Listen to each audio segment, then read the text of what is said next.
Once I think I'm out, they pull me back in. You're watching Sportsline.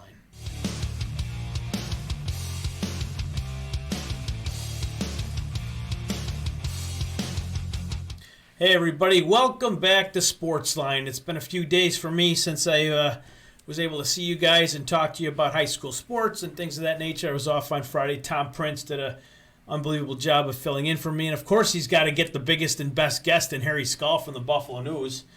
But that's okay. I've got a pretty good guest today myself. Timm Slade, the executive director from Section 6, is going to join me. We're going to talk about everything.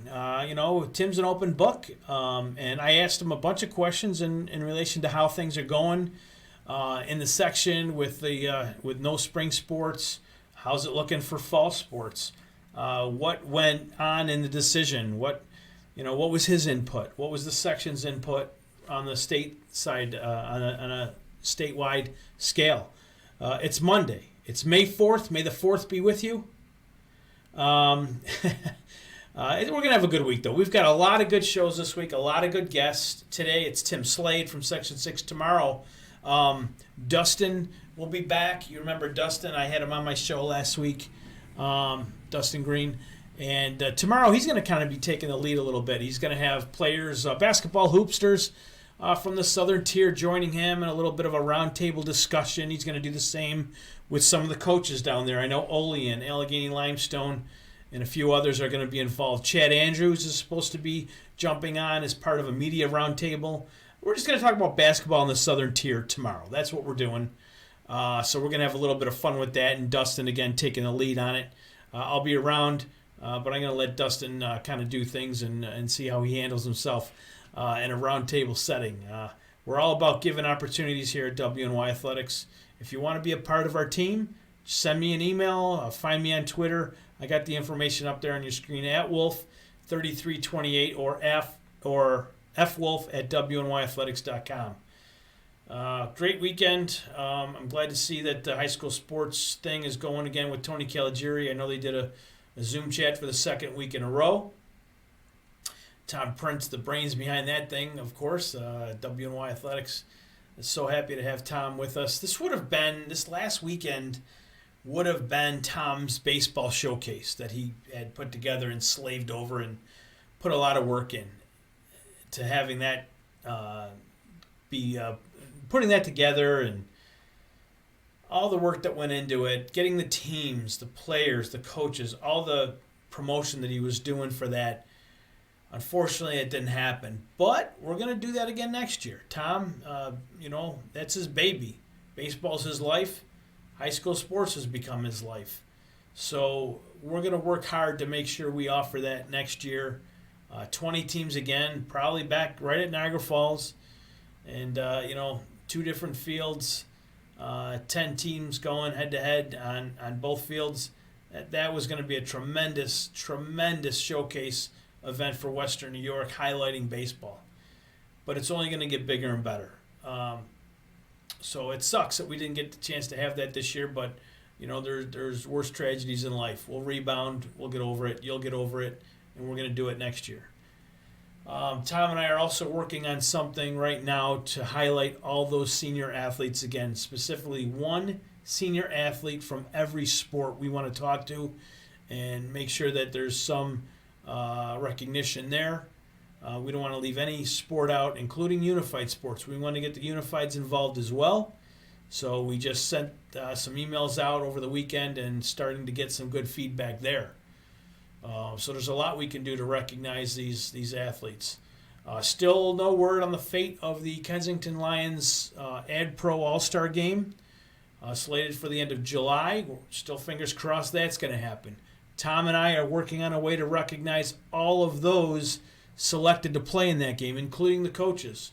So if the game doesn't happen, Tom and I are working on something right now that's going to highlight those teams and all those involved that worked their butts off to put that together. So hopefully the game happens, but if not, we've got something in the way that will honor those kids. One thing I'm going to toss out and challenge all athletic directors. For those senior athletes this year that are unable to compete, that are unable to put the uniform on for the last time, hold their number for 1 year. So if Johnny Smith is number 22 and he's the third baseman for Kenmore East or for Cardinal O'Hara, hold that number for 1 season. Don't let anyone else wear it. Keep that out for 1 year. Shelve it for 1 year. Then on senior day next year, invite that senior back to wear it one more time. He will not be able to play. We understand that. But recognize him on senior day. Have his parents come out, whoever, grandma, his guardian, whoever. Bring them out next year, senior day, for that one moment they get to have one more time. It gives them the opportunity to put the jersey on one more time. It gives them the opportunity to be recognized. I'm going to throw that out there. I'm going to challenge UADs right now, coaches. Let's see if we can't do that for those seniors. That's one way to honor them. It's not the same, but their day of recognition is right there. So that's my challenge to all the ADs today. Why don't we get into my interview today with Timm Slade? You're watching Sportsline. We didn't get here by accident.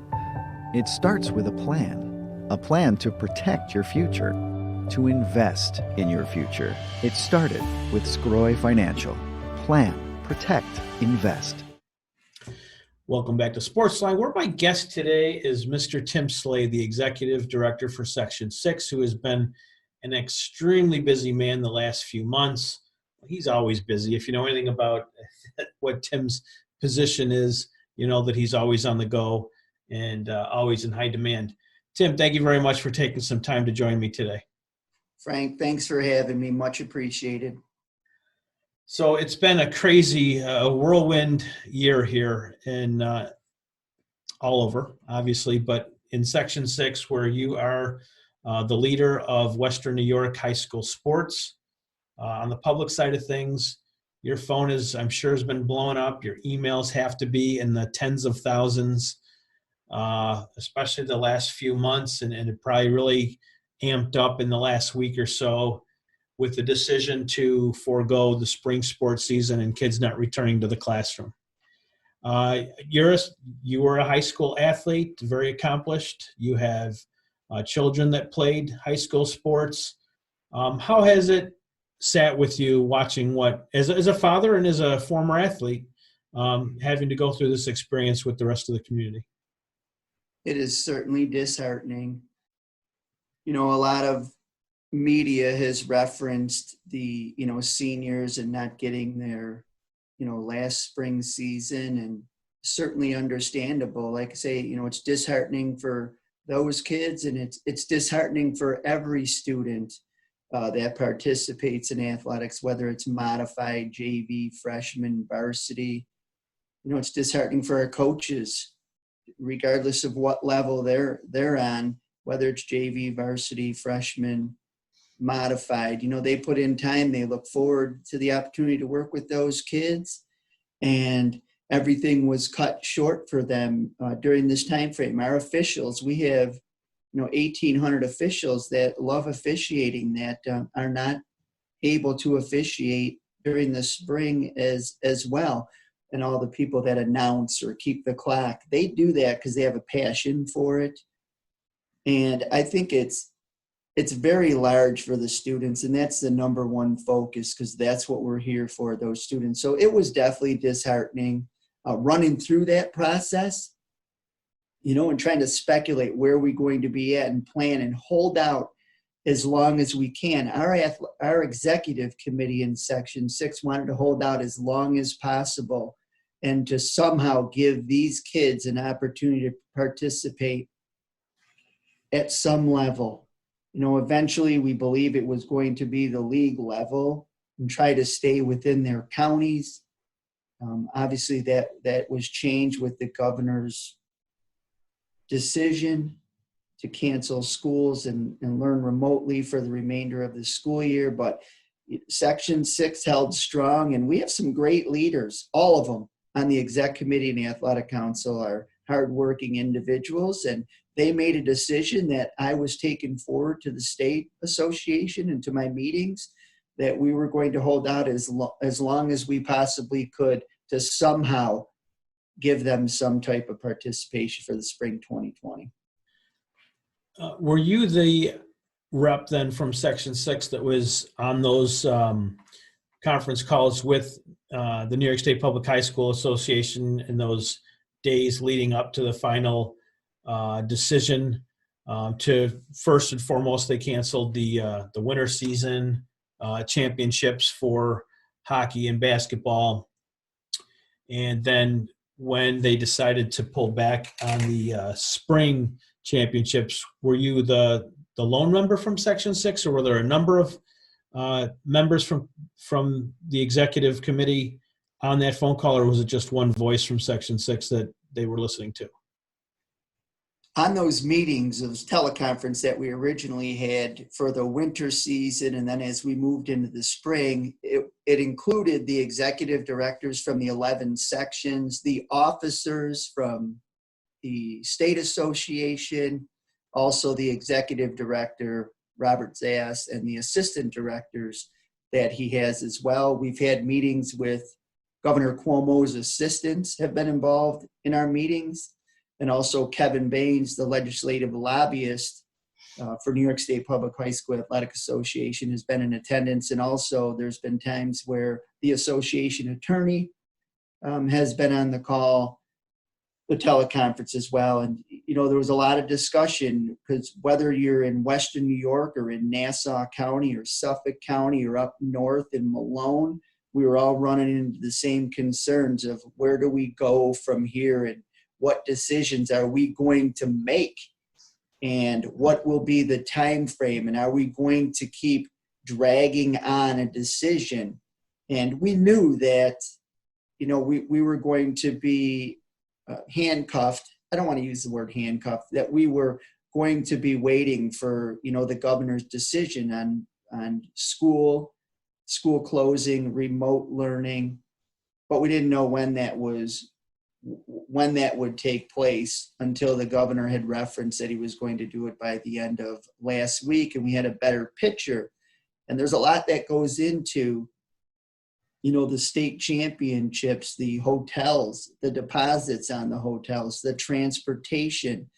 That goes hand in hand with Section 6. When we're going to the track and field championships, we have, you know, our coach buses that we have reserved. We have meals reserved. We have hotels reserved. So everybody was on a certain time frame in where we were hoping a decision would be rendered either way, preferably to allow the students to participate. But we also had those in the background that we had to deal with, you know, if something did get canceled or if we were able to go forward. But I was the contact person. But I did not go there with my own thought process. I went there with the thought process of our executive committee that directs me what to take forward. I'm sure you're getting calls as to, well, you know, certain sports are playable right now. Like they've opened up the golf courses. Why can't we golf? Can you explain to everyone that if schools are canceled, sports are wiped out? Right. If school's not in session, and I should preface by saying athletics is an extension of the classroom. And that has been the philosophy of the state association and also the commissioner of education in the state of New York. So that's what we have to follow. School is not in session. There are no extracurricular activities. There's no band concerts. There's no athletics in our particular case, which we oversee. And I don't see how someone is going to allow school to be in session. I'm sorry, school not to be in session, but you're allowed to participate in athletics. We know the amount of spectators, amount of event workers, the amount of students that participate, and what that would look like at that time if we were able to host an event with school not in session. This is the absolute craziest thing that's ever gone on in your 33 years, is it, as an educator? Yes, it certainly has been challenging, and with a pandemic like this, there is no model to follow. There's no guidelines to follow. We're working through it just like everyone else, whether at the state level, the local level, or the league level. And that's certainly interesting. And, the governor always says we're going to be better for it. And I do believe that. And I believe we'll be better for it at our local level and at our section level and at the state level when we work our way back into the new normal. I mean, things are going to be different. We know that. And, right now we're prepping for the fall. And as we prep for the fall, we know that we will have guidelines set forth on us that we will have to abide by. And they will look different, and we will prep, and we will be prepared for that. And we'll prep for one or two scenarios. We don't want to plan through A through F and end up at Z when we get to September, August. But if we have two plans in place, one could be we stay the course as in the past. I'm talking preparation, by the way, for our postseason and or regular season, where we have plan A and plan B, but I'm certain, they will look different. They were looking different for us in the spring. We had collegiate venues that we weren't sure we were going to be able to utilize. SUNY Cortland, informed the state association that we could not host girls lacrosse there. The same was happening to us at the local level. For whatever reason, their venue was closed and we could not utilize their venue. Even if we had a season, we were going to have to make some changes in that area. So we know they're going to look different, and we're most likely going to form an ad hoc committee. We'll get that information from our athletic council. We have a meeting scheduled for May 13th, our first Zoom meeting with the athletic council and not in person. And we'll get direction on that day of what they want us to do, our office, what they want us to do in preparation, for the fall and how we should prepare. And we know that it may change. It could change daily, monthly, and it certainly could change by the end of the summer. But we're going to try to plan accordingly. And again, we'll get direction from the athletic council to move forward in that direction. I paused it real quick because there was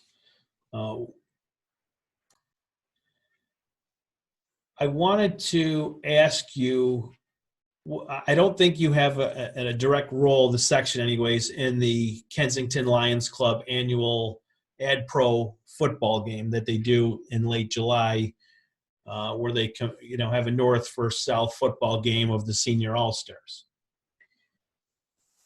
At this point, I got to believe that game, because it's so far in July, is okay at the moment. But with school being let out, well, with the kids not returning to the classroom this year, does that have any bearing on what they do in terms of having that game? So that particular contest, you are correct, Section 6 does not oversee that or approve, senior all-star contests like we currently do when they're during the regular school year and during their regular season. In this case, the kids have graduated, and they have to have graduated to participate in that football contest, in that all-star game. And we do not oversee it, but those kids get equipment from somewhere. And I mean, you see them with their helmets on. And so they have equipment from somewhere, and that'll be a decision from the schools if they're going to support that, that particular event. But again, that's an outside group. We don't oversee that. The venue may be an issue. Typically that has been held or hosted at one of our member schools, and who knows if that is going to take place, where they're going to be allowing events like that to take place while we don't have direction yet through the New York pause. I mean, that event attracts anywhere from, depending on the weather, of course, that could attract anywhere from 2,000 to 5,000 spectators. Certainly, it's a great event. And, cheerleading was added to that about 2 years ago to bring in the cheerleading teams and the all-star team that is devised, same as the football north-south. So it's expanded that way as well. And fortunately or unfortunately, we're going to have to wait that out to see if they will be able to have that contest. How often do you collaborate with the Monsignor Martin athletic executive director there? You know, Pete Schneider is their executive director, and we definitely consult with each other quite frequently. Certainly, they have concerns. We have concerns. There's times I call him, what do you think about this situation? He certainly contacts me with some scenarios that he wants to bring forward. And there's times where we just need to talk and say, we've never seen this before. Have you ever heard of this? Have you ever come across this? I think we have a great relationship with regards to that. You know, the Monsignor Martin is a part of the Federated Ice Hockey, so I get to see Pete quite a bit at the ice hockey meetings. I see him at the ice hockey championships, and certainly we talk again quite frequently because we run into the same concerns. They may be different. You know, we're much larger with 98 schools. I'm not sure how many schools the Monsignor Martin have. And we run into concerns with transfers, with students transferring either to or back from Monsignor Martin to a public or vice versa. So we have a lot of conversation on that as well. On that transfer subject, the public school has to take a student back regardless. It's not like you could not take a student back because he's transferring out of the private school for one reason or another. At the end of the day, the public school has to take that student back. Their home district. Right. With regards to athletics, the student is given a waiver of the transfer rule one time. So if a student leaves a public school and goes to non-public and wants to return back to their district of residency, they can do that one time. And yes, the public school accepts that student back there. That is considered a waiver of the transfer rule, return to district of residency. They cannot do that twice. And we've had those scenarios where that has certainly happened. They could be at school A, transfer to school B, transfer back, a non-public would be school B, transfer back to school A, and then try to do that again and transfer back to another school, and they become ineligible. It can only be your school district of residence, and that's a one-time waiver of that return to district of residence. Is that waiver rule brought up at the time of a student entering athletics or when they go to try to transfer? Like when does that rule, if you will, when does that explain to the student athlete, parental guardian, or when do they find out about that? I would say that is a personal school district responsibility, whether via the athletic director or their parent meetings. I'm certain that they don't address the parents, say, hey, if you're going to leave here and go to a non-public, you only have one chance of coming back. You can only return here. I'm sure that's probably not on their radar, but there's many times we receive phone calls in our office from the athletic directors because they've been approached by a parent, and it's better to be honest and upfront. They need to know that if they do, leave and go to a non-public or move, they could move. What's entailed in the transfer rule, but typically the questions start coming to our office when they're starting to return. They may have moved and now they want to go back to the school they were originally at, or they attended a non-public and now they want to come back. And that's when we start receiving the calls about how does this work or how does it fall within the transfer rule. And that's where I interpret the transfer rule to the schools, not to anyone else, but to the athletic directors is where I interpret it to. The reason why I want to ask about that is with respect to how the spring season finished, never really started, but let's say you run into a situation where you had a 11th grader getting ready to play their spring sport, and this would have been their final year of eligibility, but they're coming back as a senior. Because this spring sports season was wiped out, would they be able to come back next year as a senior and get that year of eligibility back? How's that being handled? Certainly that question has been brought forward to my office from some superintendents. That's the extended eligibility duration of competition rule that is established and interpreted through New York State Public High School, but it's also a Commissioner of Regulations guideline through the State Education Department, where date of entry into ninth grade, you have 4 years to participate. And in the case that you referenced, would the COVID-19 be out of the control of the student, which would afford that student an additional year of eligibility?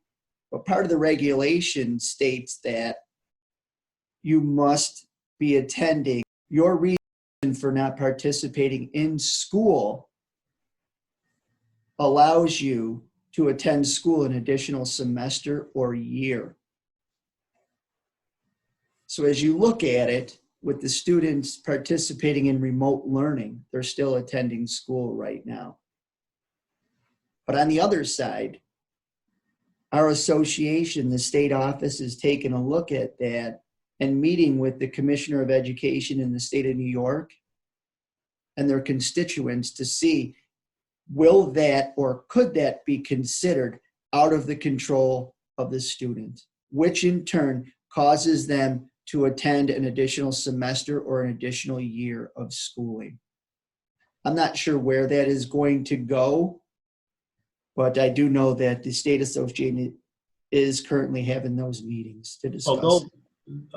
It'll be whatever they decide, and then that'll trickle down, and then it's up to the section to enforce the rules set forth by NISFA.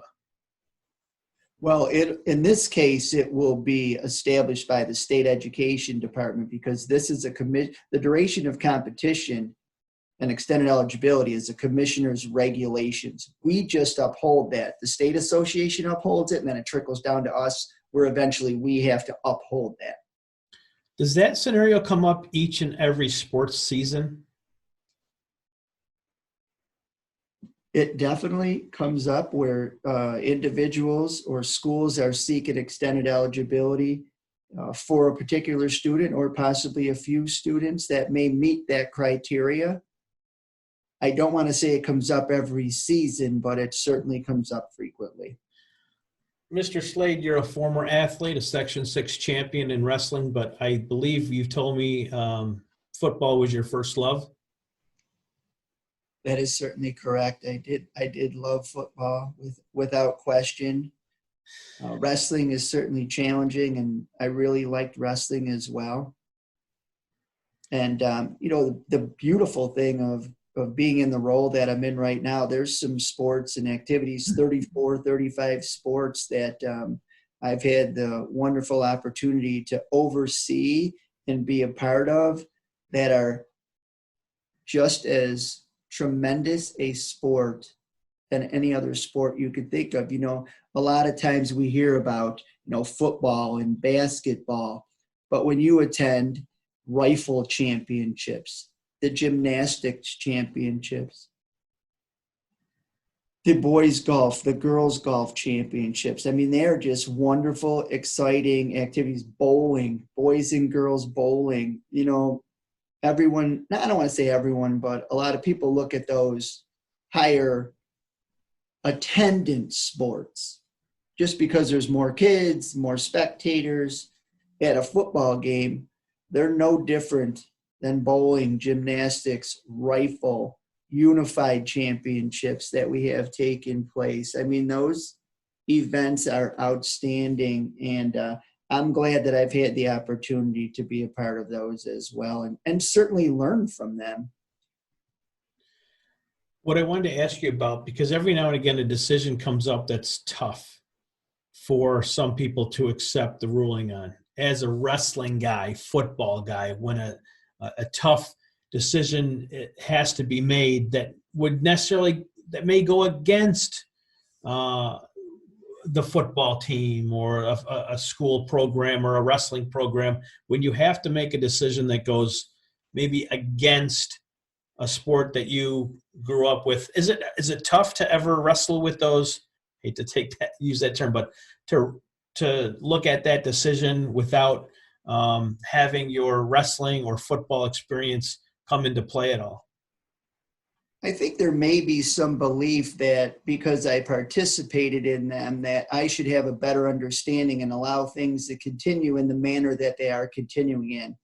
And it does get challenging when decisions are rendered that maybe coaches or athletic directors were not in favor of a change that needed to take place. But typically when a change takes place, it's for the betterment of all. And I always remind them that we have 98 schools right now in Section 6. We used to have about 106 11 years ago. And when we make a decision, it's not just on a whim. There's a thought process. There's committees that these decisions have to be run through. And then ultimately, our athletic council renders those decisions or supports those decisions or changes. There are people that, if it impacts them directly and it could be negatively, they're against it. I mean, that's just the nature of the beast. But we have to look at the total picture of our 98 schools. And if it's a safety issue, you rendered the decision on the side of caution. Because it is for the betterment of our students and it's for the betterment of our member schools.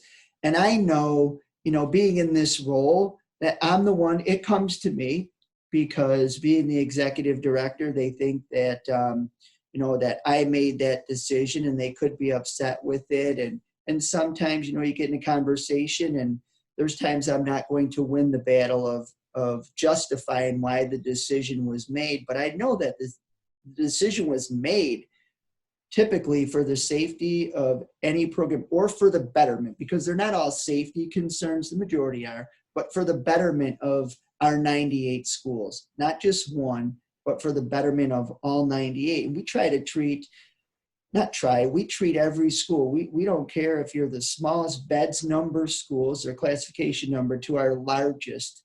We look at them, they're all one. They are all member schools, and that's how we have to treat them. It is that way. So the exact answer to your question is yes, it is certainly challenging, but it's also easy when it's the right decision to make, knowing that not everyone is going to agree with that decision.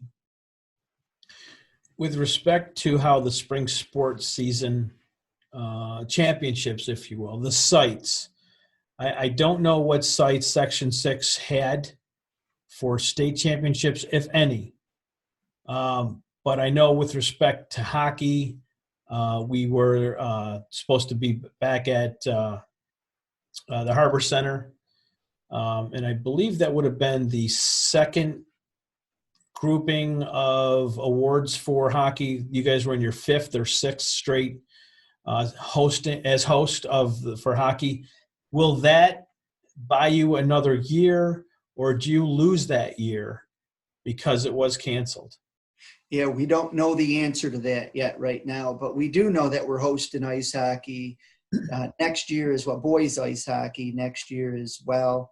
And I'm sure that we will get to that discussion at our May 27th state executive committee meeting.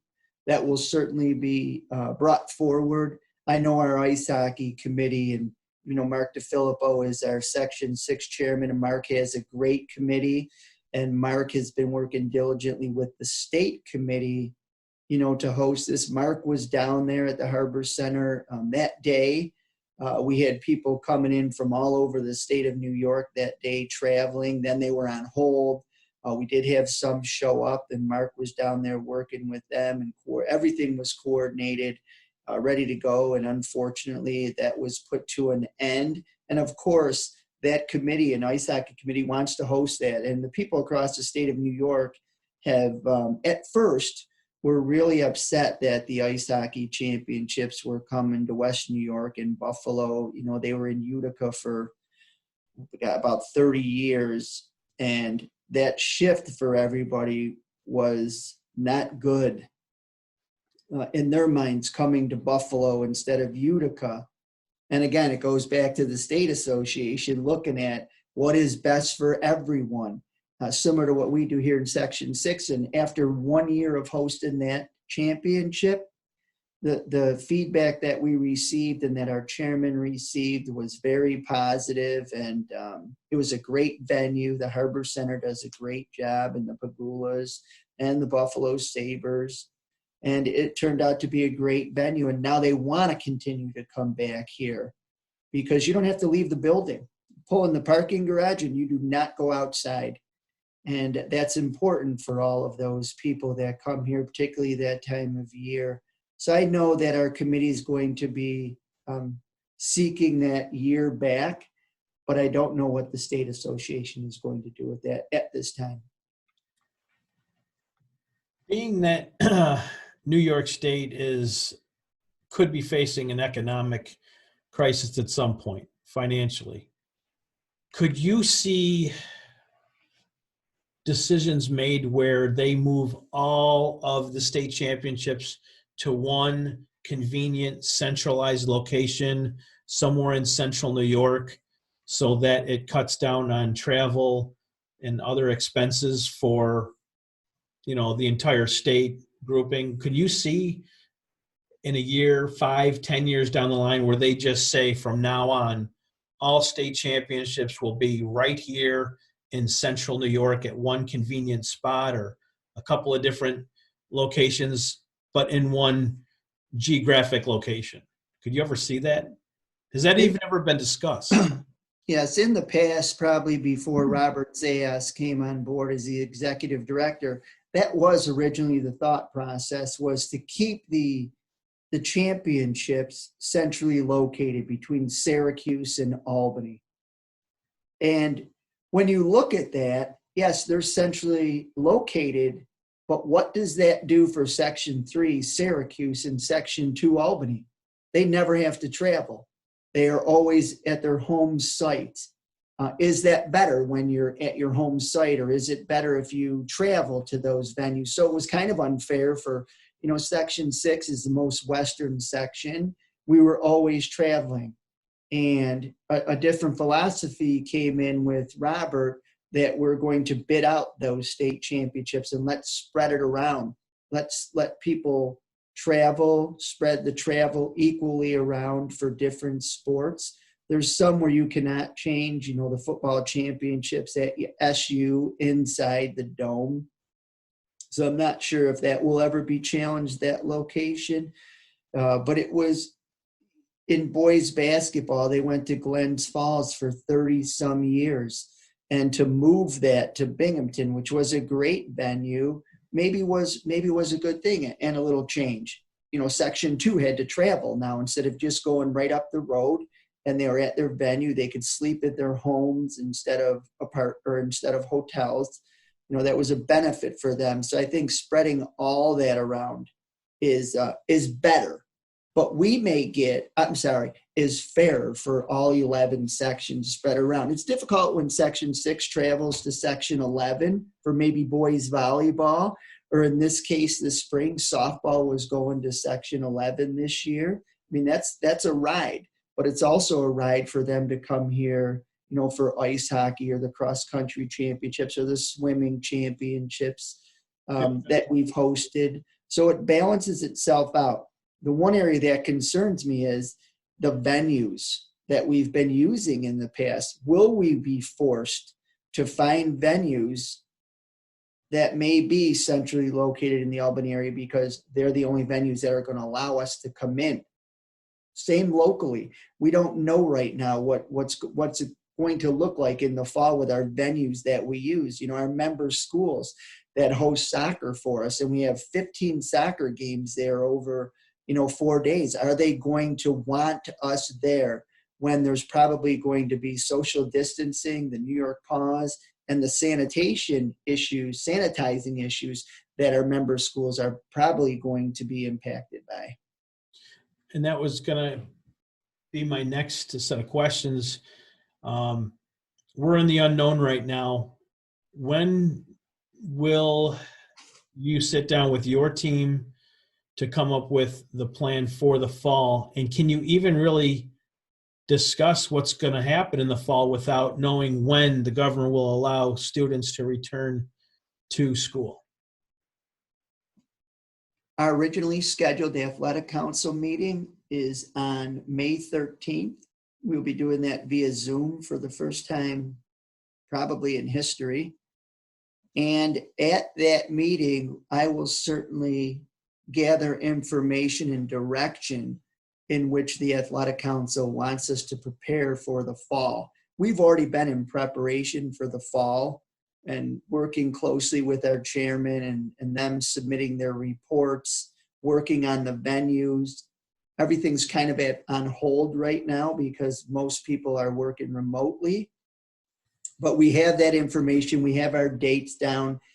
But, again, we may get direction that we plan for scenario A and a plan for scenario B. I don't want to get involved in planning through A through F, and then we end up in Z in September or late August, because we're going to have to wait and see how things transpire with the governor and the pause.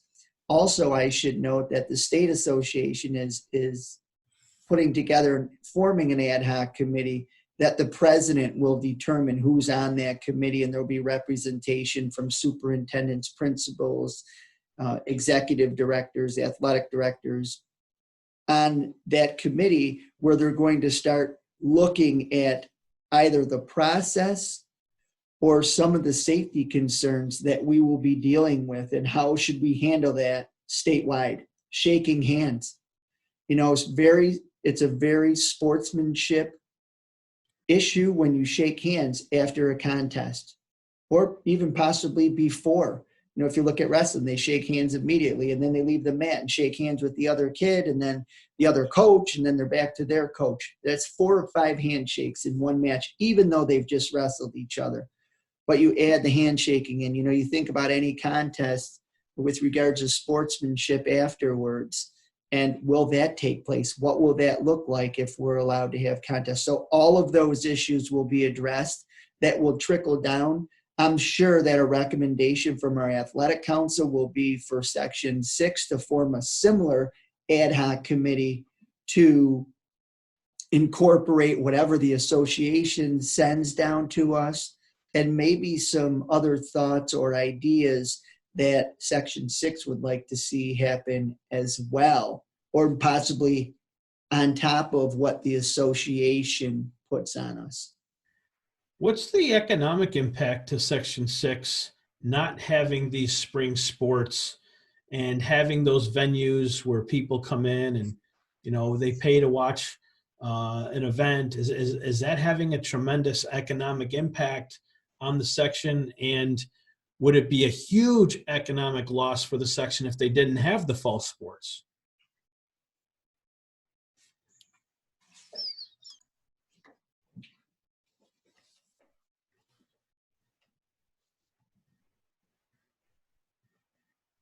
So basically, do you expect it? Is it a great economic loss for Section 6?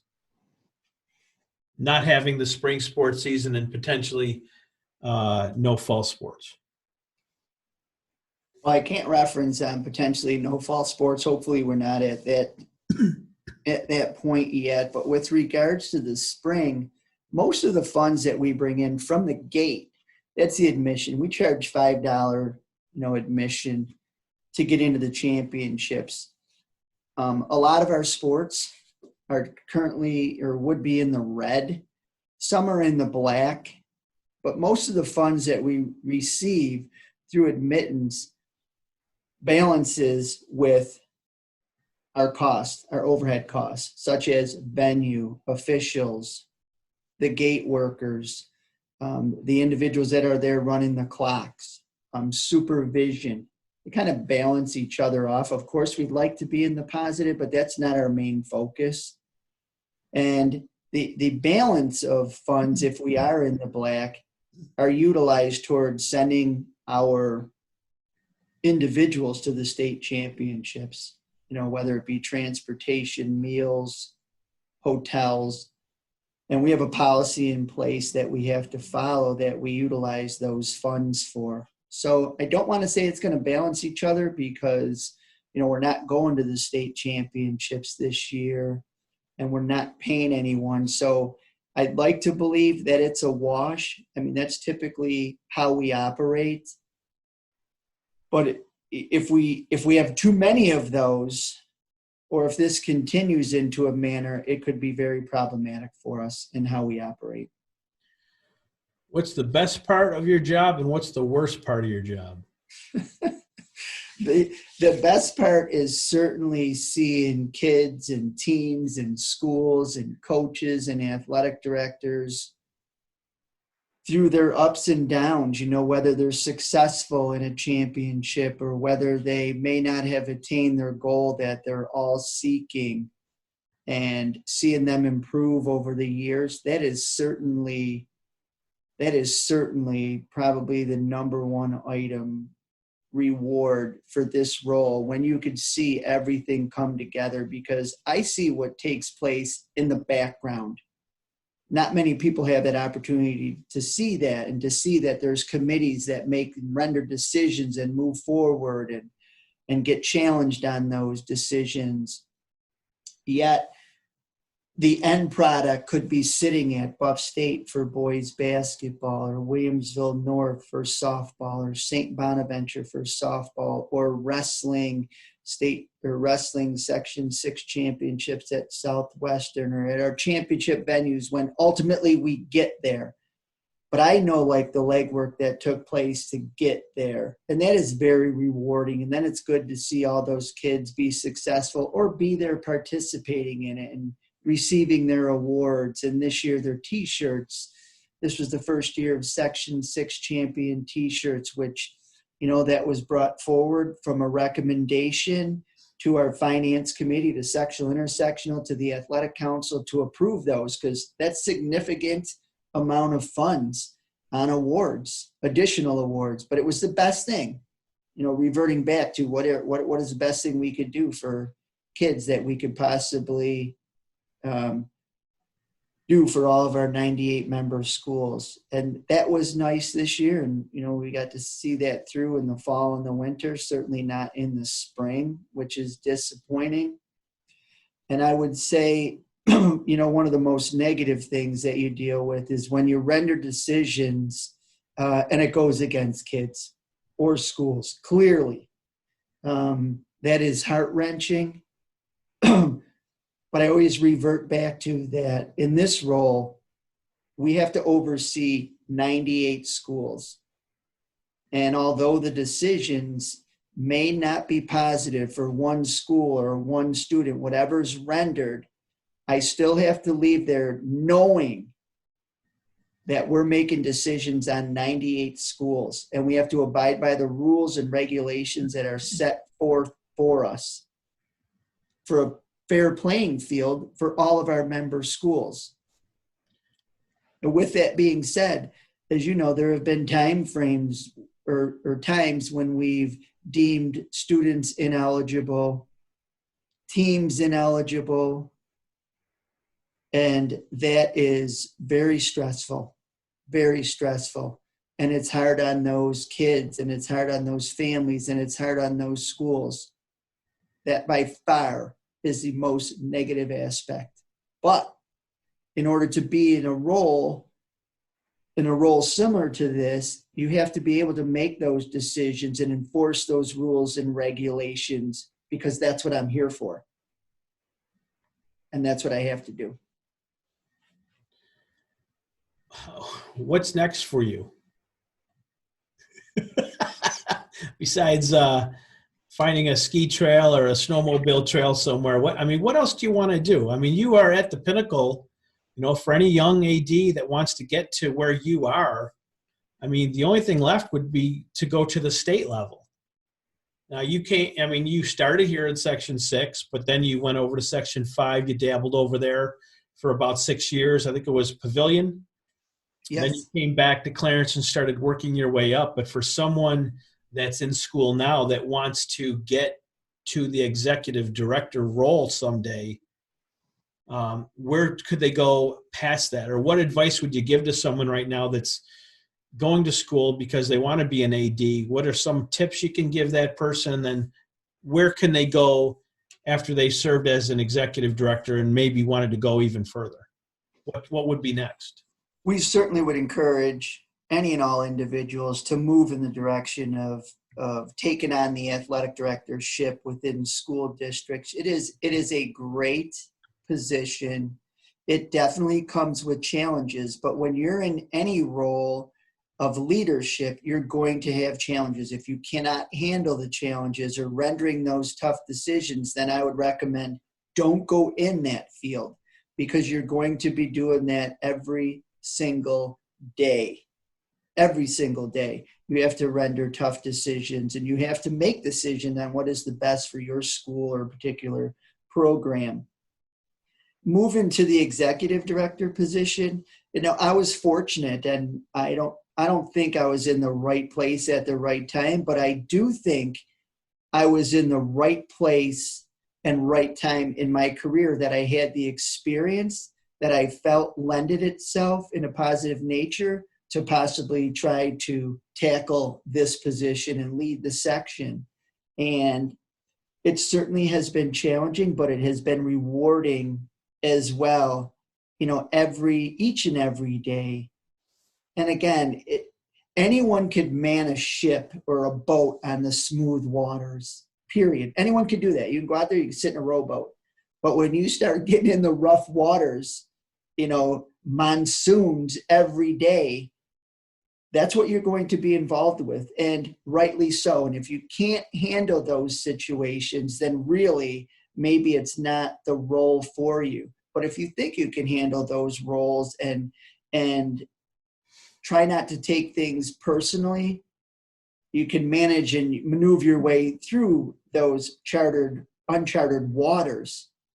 And I want to go back to the thought process of getting in this role. I thought my preparation was really good for teaching phys ed, coaching at the varsity level, the modified level, being an athletic director in a smaller school, working my way up to class, I would say a B school, and then an A and a double A. And I think that I had the experience to want to try to do it. Nothing was a guarantee. I wasn't even sure if I was going to be offered the position. I'm thankful that I was the candidate, and to be the first full-time executive director, it's been great. And I love it, look forward to the future. And knowing that it is challenging, but it's going to be challenging in any role you're in of leadership. It's the nature of the beast, and I think you have to prepare for it. It does become frustrating, because if you care about it, you take it personal, no matter what. Everyone says, don't take it personal. You can't help but take it personal, because it's your love, it's your passion. Just like people coach and they love to officiate. Athletic directors love their school. They love the role they're in. And when you care about it that much, you cannot help but take it personally. And that's a balance that, hey, it's hard to find sometimes, because you have the 98 schools you're worried about, and you're trying to balance it with your heart is into it so much. And you have to balance those two so that you don't take it personally and want out of the position. Great position. I'd recommend that anyone who wants to move into the athletic field and become an athletic director, it's so rewarding. I think that you'll certainly be busy. There's no question. It's 24/7, and especially with lights now at the majority of our schools, and maybe they didn't have those before. It's evening events, it's Saturdays, it's the town renting your field. I mean, it's 24/7, and it's no different with this position. Timm, you obviously have a lot of support in your office. You have a good crew there of Pauline and Beth. But who else in your office, and you can give them a shout out too, of course, but keep you going, keep you on track, keep you up to date on what's going on? Who makes up the Section 6 office in West Seneca that need to be recognized? In our office, we have a treasurer part-time is Don Shola. Don used to be the athletic director out in Olean, very successful coach. He actually drives from Olean to West Seneca for his part-time position. He does a tremendous job. He is absolutely outstanding with payment of our individuals, our officials, our chairman, all the gate workers, all the individuals that work our sectional championships, whether they're keeping time or announcing. Don is very good, and he's actually outstanding. And he's no different than Pauline Tursky and Beth Fathy that work in our office. One's an account clerk and senior clerk typist. They are very involved in Section 6, and they're certainly passionate as well. I referenced about taking things personal. They do that as well. They really care about what they do. We're customer service based oriented, during the regular day, and Beth and Pauline are taking a lot of phone calls, and they have certain job descriptions that they have to fulfill. Right now, they're fulfilling them remotely.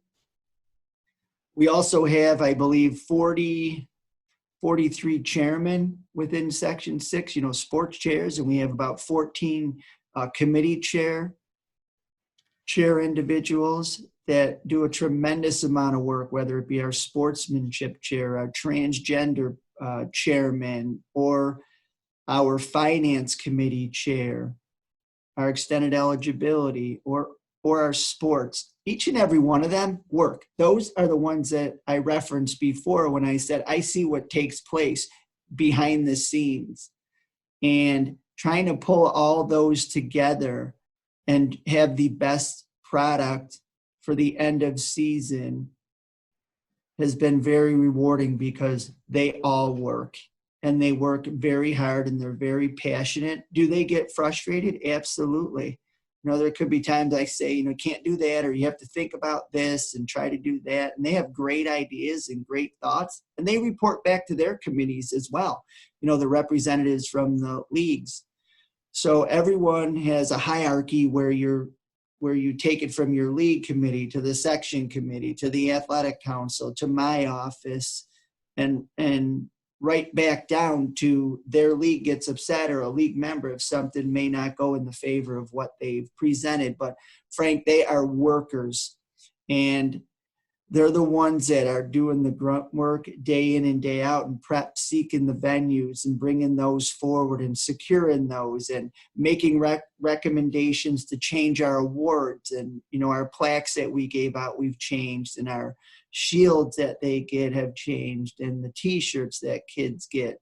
But ultimately, the executive committee of Section 6 and the athletic council is a body that I've been fortunate enough to work with, I think, for 11 years now. And it does change because there's terms on those particular committees. But I've been fortunate enough to work with some people that are unbelievable workers. They would not be sitting at that table, if they didn't have a passion for interscholastic athletics, and listening to them and listening to their views and learning from them, and them being a part of it, trying to render the best decision for our member schools and these kids has been extremely rewarding. And they are the ones ultimately that oversee Section 6. So with there being no spring sports season, there's a ton of athletes that are going to miss out. What would you say if you had the opportunity, or here is an opportunity for you to talk to those senior sports athletes, some of those that were maybe their junior season, they missed out because of an injury or possibly academics, one reason or another, and this was going to be their year to finally put on that varsity uniform. What would you say to all senior athletes, especially, that are not going to get that opportunity to put on their baseball jersey, their softball, lacrosse, run their last track meet, the unified kids, those seniors that will not be able to participate in high school sports any longer? Certainly our heart goes out to each and every one of the student athletes, in particular the seniors. You see all over social media the recognition of seniors, and rightly so. They deserved it. They've put their time in, and so have the other student athletes. But ultimately, Section 6 in the state association always references safety. And I would say that Section 6 certainly held out as long as we possibly could to try to offer some type of regular season contest or activities for these students. And, it was cut short. And if we could look at any positive out of it, you hear the governor reference, we're going to be better down the road. I do believe we will. But whether we're better, those student athletes still missed out on that opportunity. I hope they have the opportunity, if they elect to do so, to participate at another level and take that opportunity. But let's try to make a positive out of a negative for that. And the number one priority is and always will be the safety. And I'm thankful that hopefully everyone is safe, and we, by continuing to push, didn't put people in a bad situation. How cool would it be next year, providing we have sports? How cool would it be if seniors that are in town maybe come out and be recognized on next year's senior day? For those, when they do senior day next year, would that be really cool to see? I mean, obviously not all would be able to do it, but for those that are around, if they have senior day at, say, Will East, those senior baseball players, softball players could come back and at least take part in the ceremony aspect of it. Wouldn't that be, I think that'd be pretty cool to invite those seniors back. It would be up to the schools, of course. Right. Do that. Right. And the schools are doing a lot. I know you're very involved with social media, and I'm amazed, but then I'm not amazed at how much our schools are doing, recognizing their student athletes and their seniors. I'm amazed at seeing our member schools providing lunches to their students, but then I'm not amazed because I see what our schools do each and every day. Now it's just being more televised, more seen on social media of what they're doing. So I'm amazed because it is amazing in these times to see what's happening. But then I'm not amazed because, like I had mentioned, I see what our schools do each and every day. I'm fortunate enough to see that. It's just a continuation of what they do. But certainly the recognition that's been out there for the seniors has been tremendous from all of our member schools. Well, I know we took a lot of your time today. I want to thank you for coming on the Sports Line today. You answered a lot of questions, and we hope that there's sports this fall. I'm sure we'll be talking to you again sometime between now and August about what's going on. I'll be definitely interested in how that meeting on the 13th shakes out, and you'll let us know, of course. But tell everybody back, Pauline and Beth and everyone in that Section 6 office, we appreciate them working very hard through these times, and hopefully we'll see them out at a field or a venue soon. Okay, thank you, and certainly stay safe.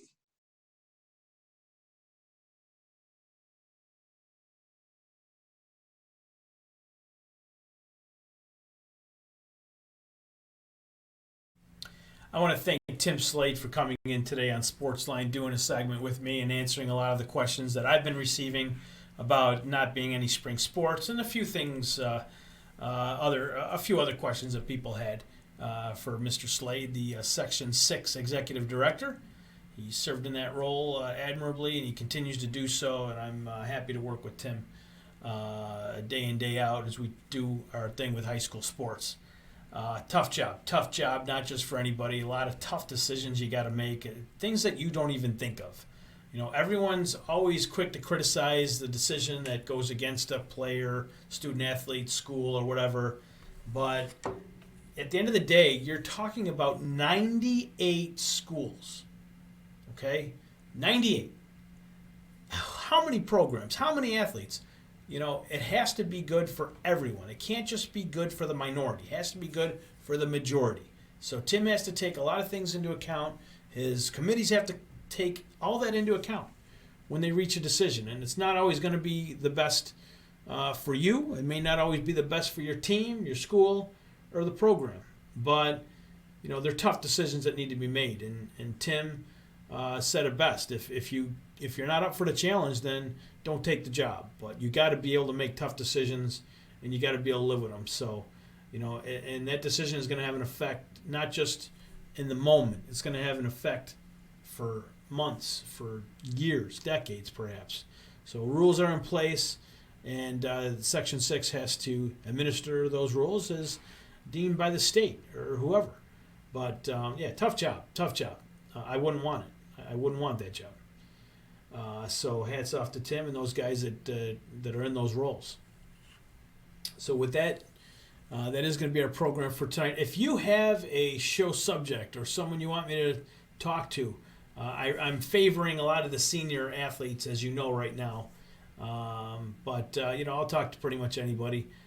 We got a lot of things going on. Wednesday night's a big program. We're going to continue with the recruiting segment that we started last week. We did football. Well, this week we're going to be doing more with all the other sports, basketball, baseball, and some others, maybe track. Well, we still got a lot to talk about, and that's not just going to be a one-and-done show. Like I told you, we're going to continue talking to more and more college coaches and high school coaches and things of that nature and how it relates to college recruiting. You should know there's a lot of questions that parents have. If you have questions about recruiting or if you have questions on what you want to see on this show, there's my information. @Wolf3328. Follow me on Twitter. Send me a direct message or email me.